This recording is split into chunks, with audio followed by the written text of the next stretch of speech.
রূপালী পর্দার বাইরে জয়া আহসান যেন একেবারেই অন্যরকম, সহজ, মাটির কাছাকাছি আর প্রকৃতিপ্রেমী। ঢালিউডের পাশাপাশি বলিউড, টলিউডে ব্যস্ততা আর তারকা খ্যাতির মধ্যেও ঘরোয়া জীবনে টান কখনো ছাড়েননি তিনি। সম্প্রতি ফেসবুকে প্রকাশিত এক ভিডিওতে তার সেই চেনা স্বাভাবিক জীবনযাপন আবারও মুগ্ধ করেছে ভক্তদের। কাজের সুবাদে জয়া আহসানের পরিচিতি দেশের বাইরেও ছড়িয়েছে। ঢালিউড ও টলিউডের দাপটের পর বলিউডেও নিজের অভিনয় গুণে নজর কেড়েছেন তিনি। জনপ্রিয়তার উচ্চতায় পৌঁছেও জয়া থাকতে ভালোবাসেন মাটির সঙ্গে মিশে। সুযোগ পেলেই ছুটে যান প্রকৃতির কাছে, কাটান নিরিবিলি সময়। কনকনে শীতের মধ্যে এমনই এক ঘরোয়া মুহূর্ত জয়া আহসান ভাগ করে নিয়েছেন তার ভক্তদের সঙ্গে। জানা গেছে, ঢাকার পাশে নিজের বাগান বাড়িতে প্রায়ই অবসর সময় কাটাতে ছুটে যান তিনি। এই তীব্র শীতেও যেমনটা ছুটে গেলেন, এবার সেখানে গিয়ে তিনি মাটির চুলায় রান্নাতে মেতে উঠলেন। নিজের ভেরিফাইড ফেসবুকে প্রকাশিত ভিডিওতে দেখা যায় মাটির চুলায় নিজ হাতে রান্না করছেন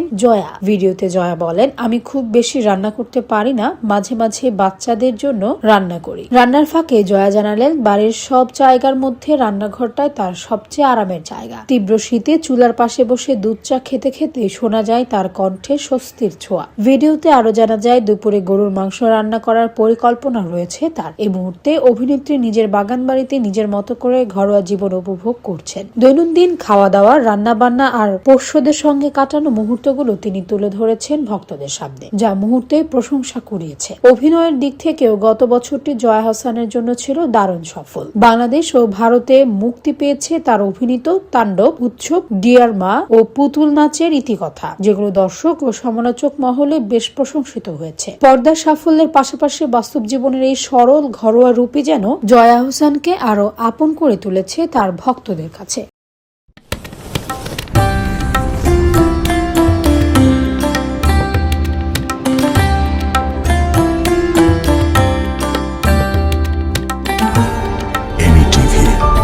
স্বাধীন বাংলার স্বাধীন কণ্ঠ।